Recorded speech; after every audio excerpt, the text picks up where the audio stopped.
जय जिनेन्द्र। मैं सुमित्रा बरड़िया बैंगलोर से, उम्र 55 साल और मेरा विषय है भगवान महावीर। महावीर को समझने के लिए जन जन के पीर को समझना होगा। वीर को समझने के लिए जन जन के पीर को समझना होगा। नहीं समझ सकता महावीर को कोई कमजोर धर्मांध आदमी। केवल महावीर बनकर ही हमें महावीर को समझना होगा।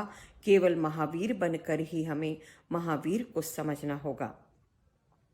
भगवान महावीर का समस्त जीवन एक ऐसे पवित्र पुस्तक के समान था जिसकी प्रत्येक पृष्ठ की प्रत्येक पंक्ति लाभदायक थी। नदी की प्रवाह की तरह गतिमान निरंतर भगवान महावीर की संयम यात्रा आप जहां भी पधारते थे अनेक लोगों की पिपासा शांत कर देते थे। अनेक लोगों की खेतियां लहलहा जाती थी, कईयों के उत्पात हरण कर देती थी।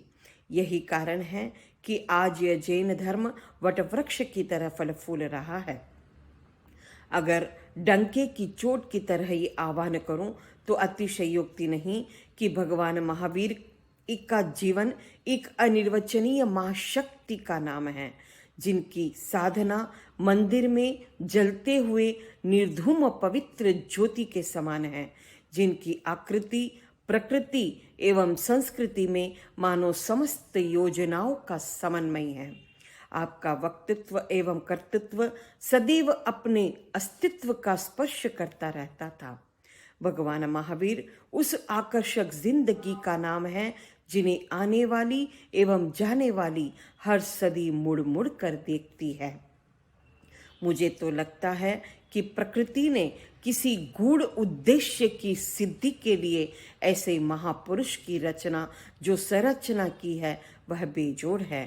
कहा जाता है, इतिहास में लिखा है, पढ़ने को मिलता है कि भगवान महावीर का बाह्य आकृति जिस प्रकार स्वच्छ एवं सुडौल था, आंतरिक आकृति में भी शांति का अनुभव होता था।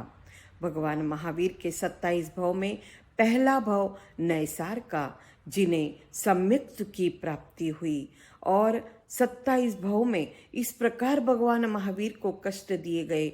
भले ही चंड कौशिक सर्प के द्वारा, संगम देव के द्वारा कई मरणांतिक कष्ट दिए गए, लेकिन उन कष्टों को भगवान महावीर ने सहजता से सहन किया और आगे बढ़ते गए। कई लंबी लंबी तपस्या की गई। चंदन बाला के द्वारा 13 अभिग्रह फलीभूत हुए और पारना भी हुआ। इस प्रकार भगवान महावीर का जीवन समस्त योजनाओं का समन्वय है, समन्वय है, समन्वय है।